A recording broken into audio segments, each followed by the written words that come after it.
Fui una esposa infiel y acepté un chantaje en el trabajo. Terminé en un motel con mi amante y otra mujer para cumplir sus fantasías. Mi esposo nos descubrió en el acto, me expuso con fotos y me dejó destruida y sin vida. Si te gustan las historias de traición y venganza, dale like al vídeo, suscríbete al canal y activa la campanita para recibir notificaciones de nuevas historias. Me llamo Ángel, tengo 33 años y soy contador en una empresa mediana de la Ciudad de México. Siempre he sido metódico, discreto, de los que prefieren el control al riesgo. Mi esposo, Carlos, de 36 años, es supervisor de ventas en una multinacional de electrodomésticos, carismático, ambicioso y siempre rodeado de colegas. Nos casamos tras 5 años de una relación estable, de esas que parecen tranquilas por fuera, pero que, por dentro, guardan silencios difíciles de digerir. Durante mucho tiempo, fuimos la pareja modelo de la familia, sin peleas públicas, con un hermoso departamento en la Colonia del Valle y viajes planeados para cada festividad. Pero entonces algo empezó a morir dentro de mí, y nadie lo vio. No sé exactamente cuándo empezó, pero noté el desgaste el día que olvidó mi cumpleaños. No fue por malicia, sino por descuido. Llegó tarde, cansado, con la cabeza pegada al móvil, y me dijo, «Te debo la cena mañana». Sonreí, pero por dentro, me derrumbé. No era solo la cita. Era la acumulación de todo, la mirada apática, las conversaciones interrumpidas, el timbre automático a la hora de dormir. Empecé a notar cuánto se distanciaba emocionalmente, y cómo esto hacía crecer en mí una especie de resentimiento silencioso. No era un odio manifiesto. Era una fría indiferencia que se extendía a lo largo de los días. Los domingos, que antes eran nuestros días de cine y comida en el parque, se convirtieron en tardes silenciosas entre él viendo fútbol y yo, absorta en las hojas de cálculo de mi portátil. Cada vez que intentaba acercarse, me paralizaba. Sentía su tacto como si fuera el de una desconocida. Lo cierto es que ya había empezado a cerrarme sin darme cuenta, o quizá me estaba saboteando porque, en el fondo, algo dentro de mí quería salir de allí. Quería gritar, pero también quería salir corriendo. Y él no se dio cuenta. O fingió no darse cuenta. Me culpaba por ser fría, pero también me repugnaba ser siempre la que intentaba reavivar algo. Me cansé de enviar mensajes tiernos, sugerir salidas, prepararme para él y solo recibir un seco y aburrido «¿Te ves bien?». Cuando me preguntaba «¿Estás bien?», mi respuesta siempre era sí, porque me parecía inútil decir no. Ya no peleábamos. Lo que teníamos era el silencio incómodo de alguien a quien ya no le importas. Y eso dolía más que cualquier grito. En el trabajo, intentaba distraerme, fingiendo que todo estaba bajo control. Pero para entonces, empezaba a sentirme invisible. Mis compañeros seguían con sus vidas, y yo me quedaba con mis interminables informes y mi café frío. Empecé a cometer pequeños errores, algo que nunca me había pasado. Y esto solo aumentó mi frustración. No era solo el matrimonio, era la sensación de que me estaba desvaneciendo como mujer, como profesional, como persona. Llegaba a casa y ya no tenía ganas de desmaquillarme. Me tumbaba en el sofá con mi uniforme de trabajo, fingiendo estar agotada, pero era solo tristeza. Carlos también cambió. O quizás simplemente se rebeló. Dejó de hacer planes para los dos. Empezó a salir más con sus colegas, a asistir a happy hours que se alargaban hasta la madrugada. Le preguntaba con quién estaba y me decía, «Gente del trabajo, no los conoces». E incluso sin pruebas, eso me estaba carcomiendo. No sé si fue él quien empezó a distanciarse, o si fui yo la que me adelanté, pero ya no pertenecíamos juntos. Dormíamos en la misma cama, pero era como compartir una habitación de hotel con un desconocido. Y en el fondo sabía que no se trataba solo del fin del amor. Fue en esta etapa que todo empezó a cambiar de verdad, no de forma abrupta, sino como una fuga silenciosa que debilita las estructuras hasta el momento del colapso. No lo sabía, pero mi vida estaba a punto de caer en un lugar del que quizá nunca regresaría entera. Carlos seguía siendo mi marido en teoría, pero dentro de mí, algo ya se había roto. Y cuando una ruptura empieza desde dentro, es solo cuestión de tiempo antes de que toda mi vida se derrumbe. El error ocurrió un viernes gris, uno de esos días en los que hasta el café parece demasiado aguado. Estaba exhausto, con plazos inminentes y sin cerebro. Un simple cálculo en la nómina salió mal, creando un déficit que, de haberlo notado la gerencia, podría haberme costado no solo el ascenso, sino también el trabajo. Fue Emiliano, del departamento legal, quien se dio cuenta. Tenía 39 años, era arrogante, siempre vestía un traje impecable y tenía una mirada depredadora. Al final de la jornada laboral, me llamó para hablar en el garaje del edificio, donde las luces parpadeaban y el silencio solo lo avivaba todo. Fue directo. O nos vemos fuera o le envío esto directamente a la junta. En ese momento, todo en mi interior se congeló. No cabía duda de lo que quería. Su voz estaba cargada de poder, y sabía que tenía la prueba.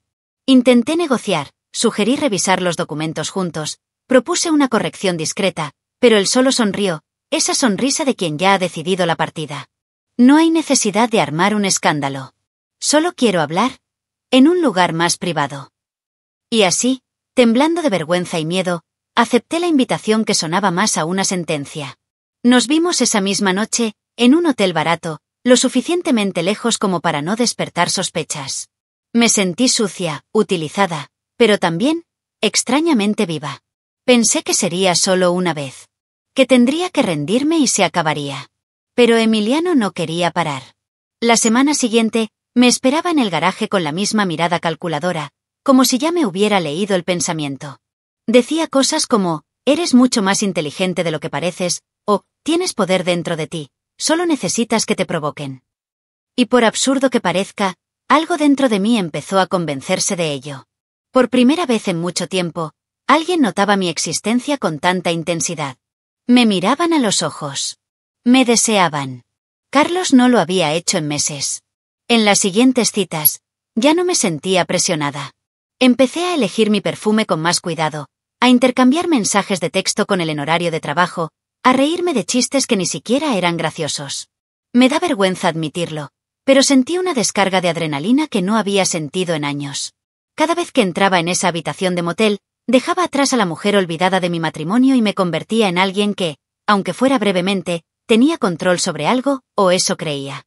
Aún así, al llegar a casa, era como entrar en una realidad paralela, fría, silenciosa y llena de culpa. Carlos empezó a notar algo, pero nunca me lo preguntó directamente. Parecía que ya no le importaba, o quizás se había resignado. Llegaba tarde, se acostaba antes que yo o fingía. Yo dejaba el móvil boca abajo, evitaba el espejo e inventaba encuentros que nunca existieron. Con cada nueva mentira, la cuerda se tensaba. Y aún así, seguí. En parte por miedo, en parte por impulso y en parte por esa sucia sensación de ser notada. Emiliano decía que me entendía, que hombres como Carlos no sabían valorar a una mujer como yo. Quería creerlo. Necesitaba creerlo. Había días en que pasábamos horas juntos, como dos animales hambrientos. Emiliano era insaciable. Me poseía con una furia que no había sentido en años. Al salir de aquella habitación sofocante, sentía el cuerpo a punto de desplomarse. Había noches en que llegaba a casa con las piernas temblorosas, caminando despacio para no que se notara. Dije que era el cansancio del trabajo, pero mentía. Era el agotamiento físico de alguien que había sido poseída repetidamente por un hombre que no me amaba, pero que sabía exactamente cómo volverme adicta. Fue intenso, malsano, y lo dejé pasar. No era amor. Era una vía de escape. Una desesperación disfrazada de seducción. Pero lo que empezó como chantaje ya se estaba convirtiendo en adicción. Estaba jugando con fuego y fingí no ver el rastro de cenizas que dejaba atrás. Mi matrimonio, mi ética, mi propia imagen, todo se iba erosionando poco a poco. ¿Y lo peor? Todavía no tenía ni idea de lo profundo que me arrastraría esta historia. Después de las primeras semanas, las reuniones con Emiliano dejaron de ser un secreto sucio y se convirtieron en una especie de ritual. Empecé a esperar con ilusión sus mensajes, sus indirectas en el ascensor, las tardes en que la jornada laboral continuaba, solo para nosotros dos. Sabía qué decir, cuándo mirar y cómo hacerme olvidar que llevaba un anillo en la mano izquierda. Era adictivo. Pasé de ser la esposa invisible a convertirme en el centro del deseo de alguien. Y eso, aunque fuera incorrecto, alimentaba un vacío que Carlos había dejado abierto, o que quizás siempre había estado ahí. Con el paso de los días, mi mente empezó a justificar mis actos. Me convencí de que era una persona necesitada, de que un error en mi matrimonio no era motivo para cargar con una culpa eterna. De que Emiliano solo había sido el catalizador de algo que ya se estaba pudriendo. Carlos no entendía nada porque ya no le importa. Me repetía. Mis pensamientos se distorsionaron. Miraba a mi marido y veía a un extraño. Alguien que se había conformado, que había dejado de intentarlo, que me había perdido mucho antes de que yo cruzara la línea. Y eso, De alguna manera retorcida, me hacía sentir menos culpable. Nuestro apartamento se convirtió en una zona neutral. No había discusiones ni afecto. El silencio era constante. Las comidas se hacían a horas diferentes. Los besos de buenos días desaparecieron y los abrazos se volvieron escasos.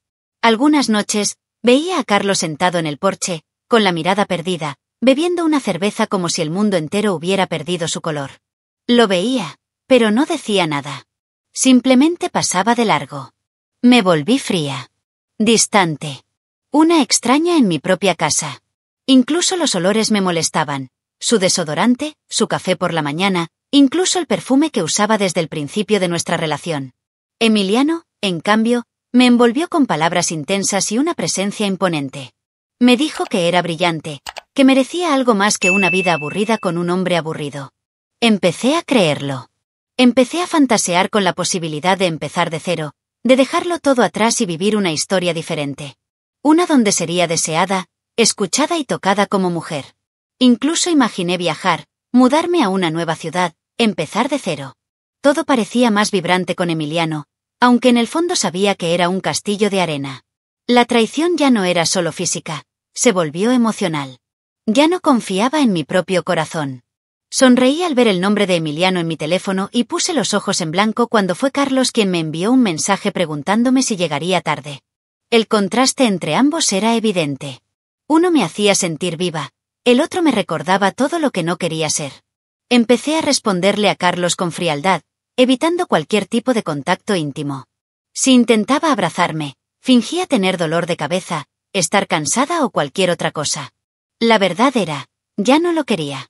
Pero aunque estaba convencida de tener el control, algo dentro de mí empezaba a desmoronarse. Me perdía, me alejaba de todo en lo que alguna vez había creído. Las noches en que Emiliano no podía verme se volvían vacías, y me sentía peor que antes. Era como si necesitara esto para seguir existiendo. Ya no era una cuestión de deseo, sino de dependencia emocional. Me estaba dejando llevar por una ilusión, mientras mi matrimonio se convertía en un cementerio de promesas incumplidas. Y, sin embargo, seguía adelante. Como si fuera imposible detenerme. Era un miércoles cualquiera, y todo parecía normal, o al menos la nueva normalidad que yo misma había creado. Esa tarde, les había dicho a mis compañeros de trabajo que tenía una reunión con un proveedor externo, algo que llevaba usando como excusa las últimas semanas. Emiliano me esperaba en el mismo hotel barato del centro, el mismo de siempre, con su arrogancia disfrazada de deseo y su aire de hombre poderoso. Me sentía paralizado, como si ya no tuviera frenos. Cada reunión era más audaz que la anterior. Y fue en esta confianza ciega donde llegó la caída. Esta vez, Emiliano me había convencido de probar algo nuevo. Dijo que quería que estuviera más relajada, más abierta, y trajo a una amiga suya, una morena tatuada de mirada provocativa y boca traviesa llamada Luisa. «Confía en mí», dijo. Dudé, pero la adrenalina me venció. Antes de darme cuenta, estábamos los dos en la cama, desnudos, a gatas, intercambiando caricias mientras Emiliano se turnaba. La habitación estaba calurosa, sofocante, llena de gemidos y olor a sexo. Nunca había estado en algo así, y en el fondo, algo dentro de mí sabía que esto estaba yendo demasiado lejos. Pero ya era demasiado tarde. Estábamos en medio de la escena cuando oímos el clic del pomo de la puerta. Al principio, pensamos que era la criada. Pero el sonido de la puerta al abrirse de golpe rompió cualquier ilusión. Carlos entró como un huracán. Llevaba una cámara, una de esas viejas y pesadas. No dijo ni una palabra enseguida. Empezó a tomar fotos.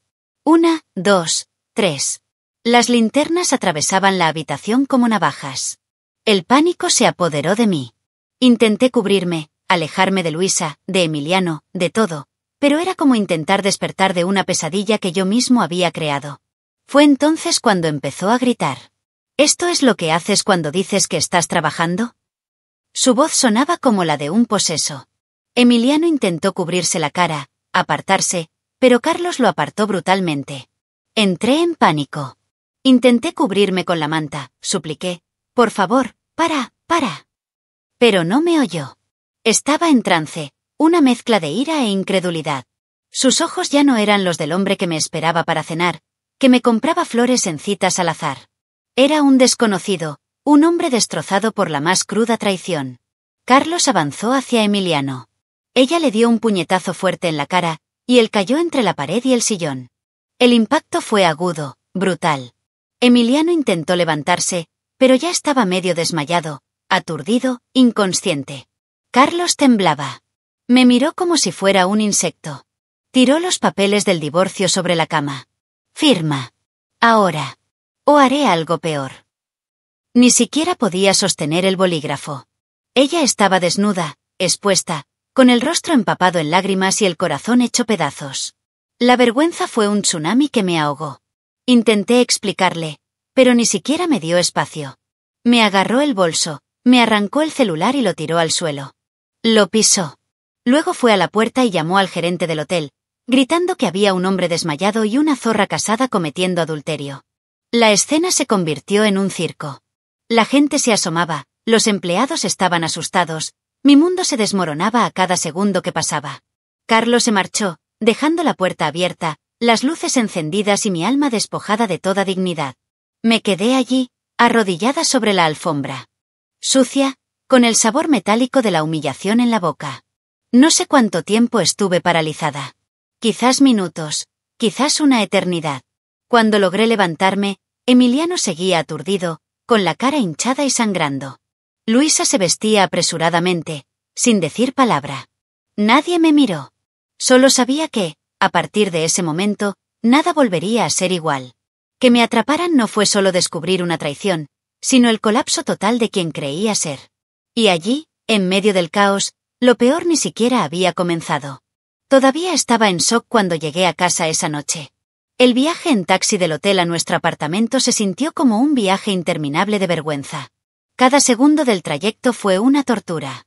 Solo quería abrir la puerta, tirarme al suelo y olvidar que mi vida había implosionado. Pero cuando llegué, la llave no entraba. Cerré con llave. Lo intenté de nuevo. Nada. Después de unos minutos de confusión, me di cuenta. Carlos ya había cambiado las cerraduras.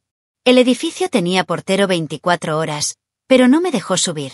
Órdenes de tu marido. Me dijo que ya no vives aquí, dijo secamente. Me quedé paralizada. Mi primer impulso fue llamar a Carlos, pero mi número ya estaba bloqueado. Intenté acceder a nuestra cuenta conjunta a través de la app del banco. No pude. Mis tarjetas tampoco funcionaban. En menos de 6 horas, Carlos ya me había borrado de su vida con precisión quirúrgica. No gritó, no armó un escándalo, actuó. Me arrebató mi espacio, mi seguridad, mi dignidad. Con una frialdad aterradora, me hizo entender, sin decir nada más, que todo había terminado. Me senté en la acera frente a nuestro edificio, con la cara aún manchada de rímel corrido, sintiendo el verdadero peso de la palabra ruina. Sin ningún sitio a dónde ir, llamé al único número que aún tenía guardado en el móvil, el de mi hermana menor, que vivía con nuestros padres en Cuernavaca. Se quedó atónita, pero me pidió que tomara el primer autobús. En la terminal, la gente me miraba con recelo. Llevaba el mismo vestido que había usado en el hotel, tenía los tacones rotos y la expresión de alguien que no había dormido en días. Todos los que me miraban parecían saber lo que había hecho. Era como si tuviera un cartel en la frente. Adúltera expulsa de casa aún no había llorado de verdad. Era como si mi cuerpo ni siquiera comprendiera que todo esto estaba sucediendo. Durante el viaje a Cuernavaca, mis pensamientos eran una mezcla de desesperación e incredulidad. Intenté racionalizar, convencerme de que Carlos había exagerado, de que podría haber resuelto las cosas de otra manera. Pero la verdad es que hizo lo que cualquier hombre en su posición haría, quizás incluso con más moderación que la mayoría. No solo reaccionó, sino que destruyó todo lo que sostenía mi ilusión de estabilidad. Creí tener el control de la situación, que podía manejar el caos, hasta que tomó las riendas y me dejó sin terreno. Y en ese momento, saber que tenía razón me dolió más que cualquier bofetada que me hubiera dado. Llegué a Cuernavaca poco después de las 2 de la madrugada. Mi hermana me recogió en la central de autobuses. No dijo nada en el camino. Solo me dio un abrigo y puso la radio a volumen bajo. Cuando entré en casa de mis padres, mi madre estaba en la sala, esperándome. Su mirada no era de enojo, sino de decepción. De esas que rompen cualquier defensa. Mi padre, Raúl, entró de la cocina, me miró fijamente a los ojos y dijo: «Has destruido lo mejor de tu vida». No hubo más palabras. No las necesitaba. Quería gritar, disculparme, dar explicaciones, pero solo pude llorar. Un llanto seco, doloroso y silencioso. Esa noche, me acurruqué en mi antigua habitación de adolescente. Las paredes aún tenían pegatinas que nunca había quitado, la cama seguía igual. Me tumbé boca abajo sobre la almohada, con el cuerpo temblando, y comprendí que Carlos había logrado lo que quizás fuera la peor forma de venganza. Me había hecho sentir como si no existiera. No me había golpeado, no me había insultado en público, no había destrozado mis pertenencias. Había destruido mi identidad. En pocas horas, había dejado de ser mi marido y se había convertido en mi juez. Y la sentencia era clara: vivir con el peso de haberlo tirado todo por un hombre que ni siquiera había mirado atrás. A la mañana siguiente, me desperté con la luz del sol filtrándose a través de las cortinas naranjas de la habitación donde pasé mi adolescencia. Por un segundo, tuve la ilusión de que todo había sido una pesadilla. Pero entonces me vino el recuerdo de la habitación del motel, el grito de Carlos, la puerta cerrada, el celular roto. Me levanté lentamente, con el cuerpo pesado y la garganta seca. Mi madre, Teresa, estaba en la cocina preparando café, como siempre. Me miró, pero no sonrió. Simplemente sirvió la taza y me la acercó. Silencio absoluto. Nunca imaginé que el silencio de una madre pudiera doler más que cualquier regaño. Mi padre, Raúl, no apareció hasta después de las 9. Estaba sentado a la mesa, leyendo los titulares del periódico como si nada hubiera pasado. Me sentí invisible, más pequeña que nunca. Hasta que cerró el periódico lentamente, me miró y dijo: «Has arruinado lo mejor de tu vida». Fue como un puñetazo en el estómago. Raúl siempre había sido un hombre estricto pero justo. Estaba orgullosa de mi matrimonio, de la hija exitosa y bien casada, que podía presumir en las reuniones familiares. Y ahora era una fracasada que dormía gratis en mi antigua habitación, un fantasma de mí misma.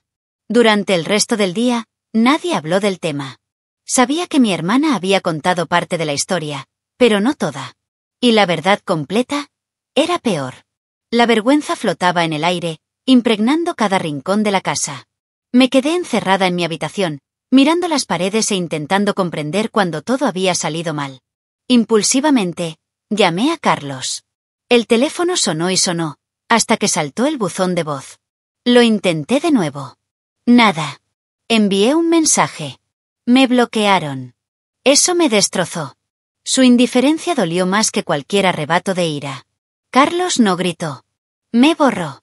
Lloré como nunca en mi vida. No era solo arrepentimiento. Era un duelo silencioso, por algo que yo misma había asesinado. Pensé en escribir una carta, en viajar a Guadalajara, donde sabía que él estaba ahora. ¿Pero con qué cara? ¿Con qué dignidad? Me habían pillado haciendo trampa, me habían expuesto, me habían humillado. Y Carlos no era de los que arman un escándalo sin motivo. Si me había excluido, era definitivo. Y lo peor era saber que, en todo esto, él nunca fue el villano. Yo era la villana. La mujer a la que amaba, en la que confiaba, a la que acogía, se había convertido en una extraña a la que ya nadie quería defender. Mi madre finalmente me habló esa noche. Me llamó a su habitación, me sentó a su lado y me dijo con voz entrecortada: «Te crié para ser mejor que esto». Eso fue todo. Pero fue suficiente para destrozarme. No gritó, no me juzgó, pero tampoco me perdonó. Fue pura y descarada decepción, cruzando la habitación como una ráfaga de aire frío. Me tomó de la mano, pero no con cariño. Solo con firmeza. Y comprendí, allí encontraría refugio, pero no aceptación.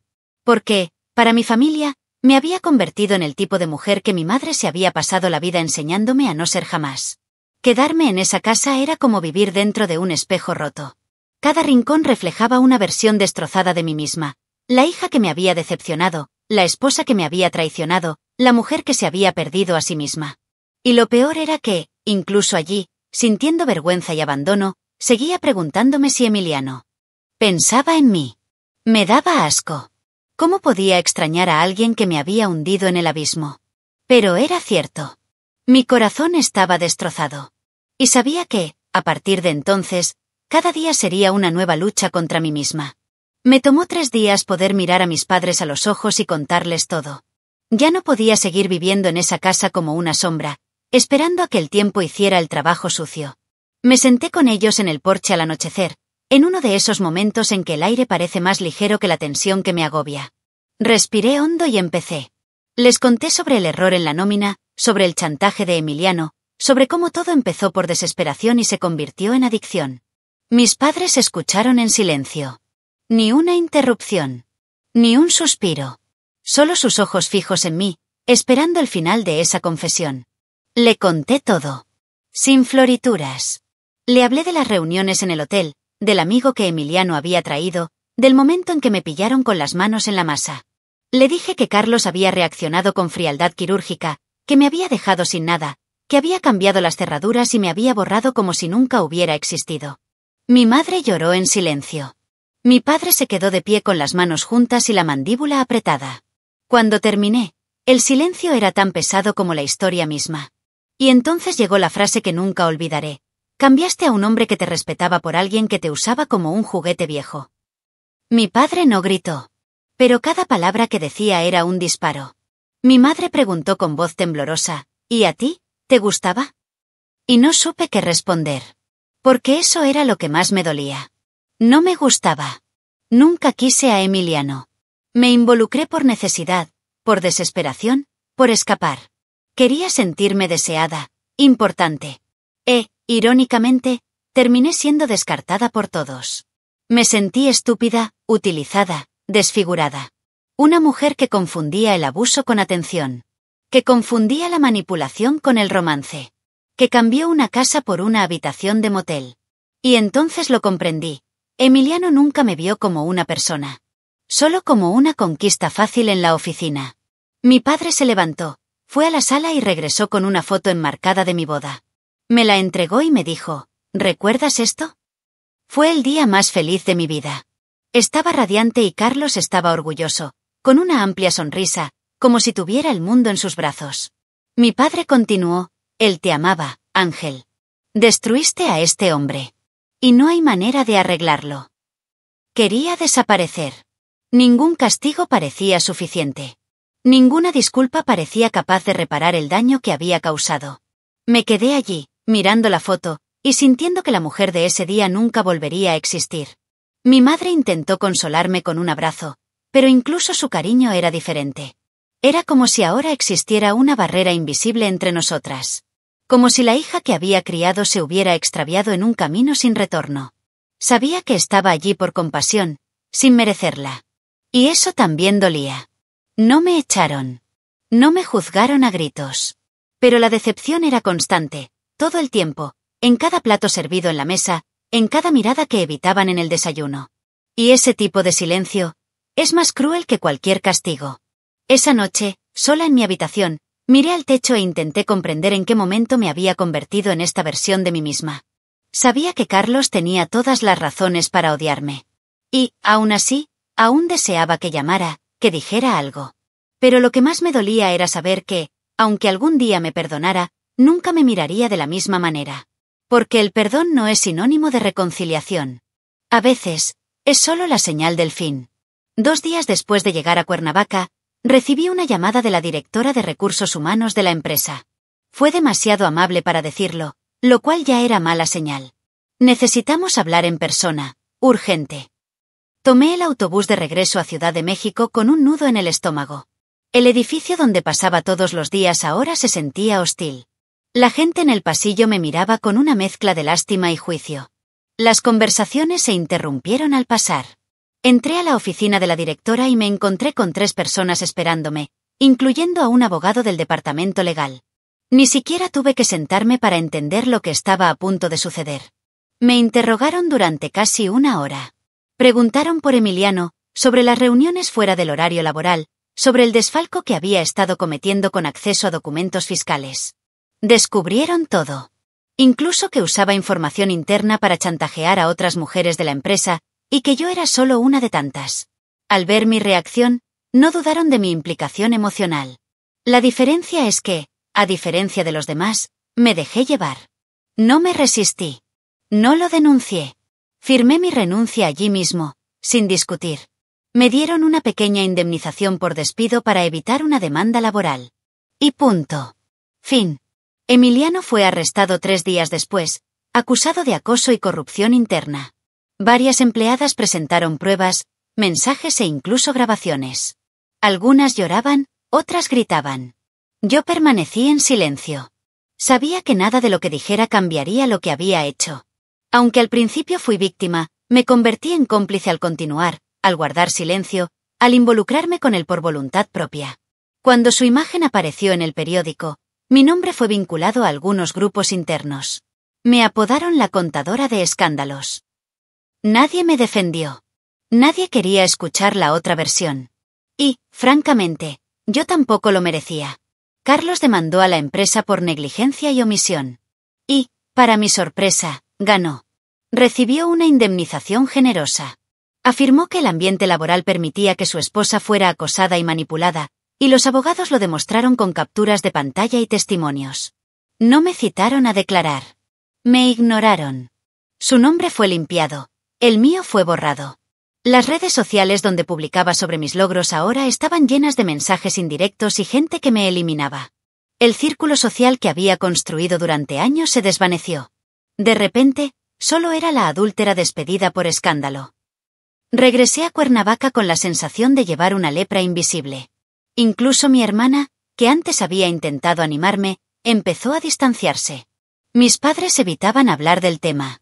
Con cada nueva noticia sobre el juicio, el arresto de Emiliano, la victoria de Carlos, me encogía aún más. Su nombre crecía, el mío se desvanecía. Ya no era contadora, ni esposa, ni una mujer respetable. Solo era una carga.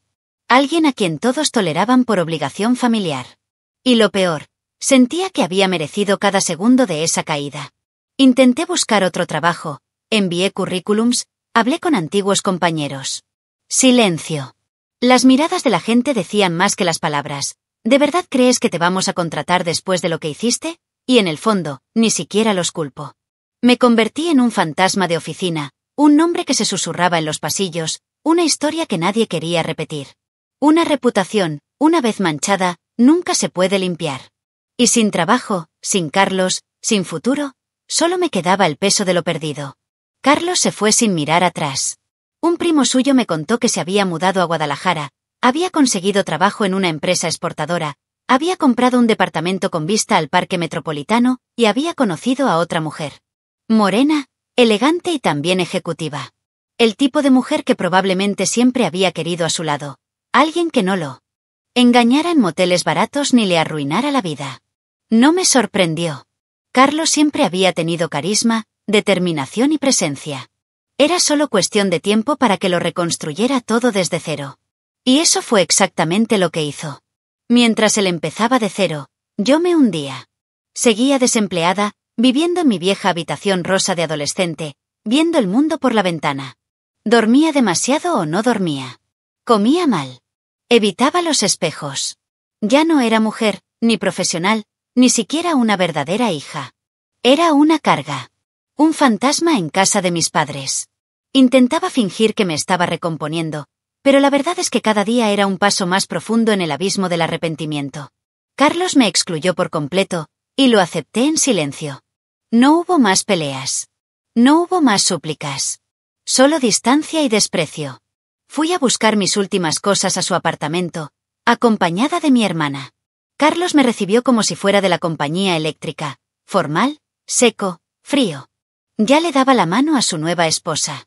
Ella se sentó en el sofá mientras él me entregaba 2 cajas. No hubo discusión ni preguntas. Solo silencio. Lo único que dijo fue, hay una carpeta con documentos abajo. Cógela y cierra la puerta cuando salgas. No me miró a los ojos. No me llamó por mi nombre. Fue como si nunca hubiera existido. Eso me destrozó más que cualquier grito. Después de eso, borré su número de mi teléfono. No por obligación, sino por vergüenza. No quería más contacto, ni mensajes, ni disculpas. Y yo, no tenía nada más que decir. Sentía que aunque me hubiera arrodillado frente a él, llorando, suplicando, nada habría cambiado. Porque Carlos no era de los que guardan rencor. Era de los que cierran la puerta y siguen adelante. Y esa indiferencia fue lo que más me dolió. Saber que no me odiaba, que no hablaba de mí.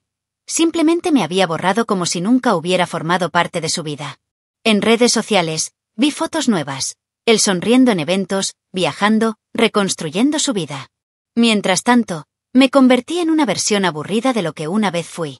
Evitaba salir de casa para que no me reconocieran y no soportaba oír mi nombre en público.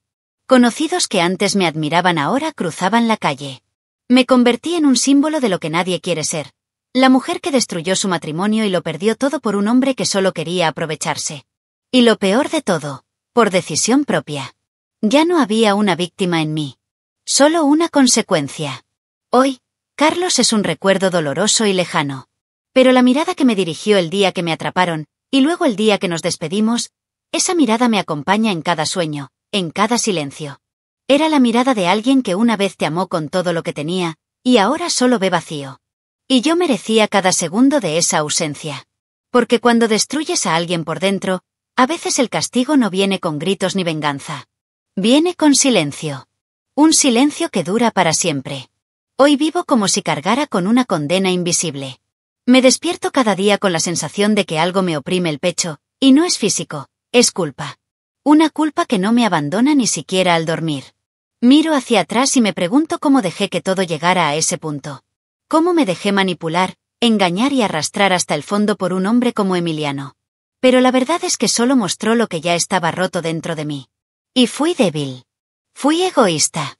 Traicioné al único hombre que me amó de verdad. Y ahora, lo pago sola. Carlos no solo me dejó. Me borró. Me anuló por completo. Las fotos del incidente se adjuntaron al proceso de divorcio. Ni siquiera intenté impugnarlo. ¿Qué podía decir? ¿Que fui víctima de mí misma?